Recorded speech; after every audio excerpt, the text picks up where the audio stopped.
Hello. بسم الله الرحمن الرحيم. أنا حكايها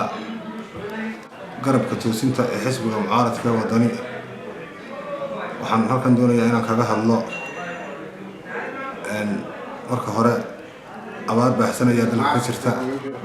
abaartaas oo runtii gobolada bariga aad u saameysay dad fara badan deegaanada gobolada bariga siiba ilaa 4 gobol abaartaas way saameysay runtii inkastoo xoogaa dhaqdhaqaaq badan socdo haddana looma gudman sidii loo baahnaa ilaahay waxaynu marka hore ka baryaynaa isagoon baa wax qaban karaa inuu naxariis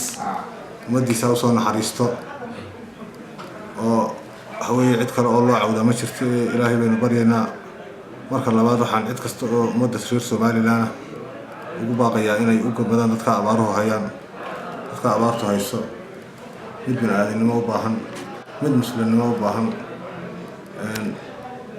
cid kasta oo arrintaa gacan ka geysan karta waa inay u gudbadaan xaalad aad u xun bay ku sugan yihiin qodobka intaasaan ku dhaafayaa qodobkaas labaad ee aan doonayo halka kaga hadlo waxa weeye sidaan hore u sheegay anigoo xoghayaha garabka toosinta xisbiga wadani haddaanu nahay garabka toosinta xisbiga wadani waxa aanu marka hore kaliftay inaanu garabka toosinta Axmed Muumin Said hogaamiyo Faarax Dheere oo gudoomiye ku-xigeenka ka yahay waxa aanu marka hore kaliftay inaanu garab ku midowno xisbiga oo waxaanu tirsanay aragti aanu isla fahmi weynay qolada kale ee garabka kale ee xisbiga ee Cabdiraxmaan hogaamiyo runtii haday sidaa markay tahay micnuhu maaha xisbiga waanu ka baxay kamana baxayno waxaa soo baxaya warar sheegaya inay garabkii toosinta ee xisbiga wadani ay kulmiye si habaqla kulmiye u galeen wararkaas social media qoraya oo warar propaganda qaar kamida warbaahinta oo dhan maaha waa qaar kamida qoraya oo dad gaar ah u adeega iyo dad kale oo mas'uuliyiin ayaa faafinaya waxaan halka ka cadeynayaa inaanan ka bixin